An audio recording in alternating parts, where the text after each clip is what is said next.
bonjour, l'Église fête la croix glorieuse, ou l'invention de la Sainte Croix. Peu importe les termes, mais ce qui veut dire qu'il y a deux manières de souligner la croix du Christ, le vendredi saint, dans son côté douloureux, et le 14 septembre, dans son côté glorieux.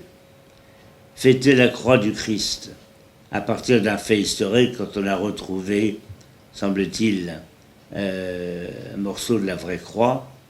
Donc on a fêté l'exaltation de la Sainte Croix, comme on dit, qui d'ailleurs, dans la tradition monastique, est commencement un peu du carême. Jusqu'au 14 septembre, on vit encore dans l'esprit de Pâques, et à partir du 14 septembre, eh bien, on commence un petit peu à vivre dans un esprit de carême.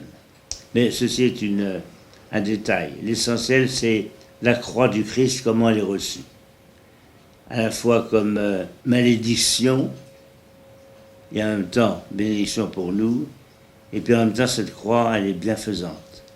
N'oublions pas que la croix du Christ a été, à partir du IVe siècle, avant on n'utilisait pas la croix comme emblème des chrétiens, on utilisait le poisson, Ictus, Jésus-Christ, Fils de Dieu, Sauveur, en grec. Et les premiers mots, les premières lettres donnaient le nom poisson, Ictus.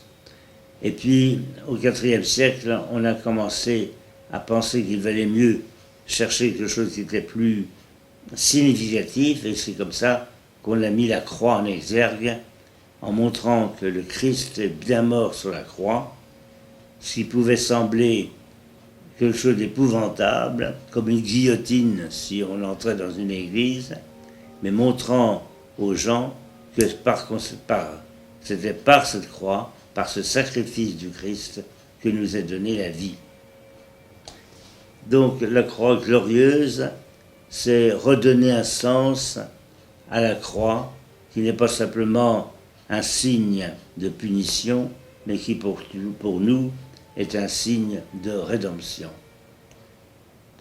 Alors, Jésus va dire cette phrase importante, « Dieu a tellement aimé le monde qu'il a donné son Fils unique, afin que quiconque croit en lui ne se perde pas, mais obtienne la vie éternelle. » Donc il faut que nous regardions cette croix comme dans le désert, les gens regardaient la croix qu'avait fait le temps de Moïse pour essayer de juguler le mal. Eh bien pour nous c'est la même chose.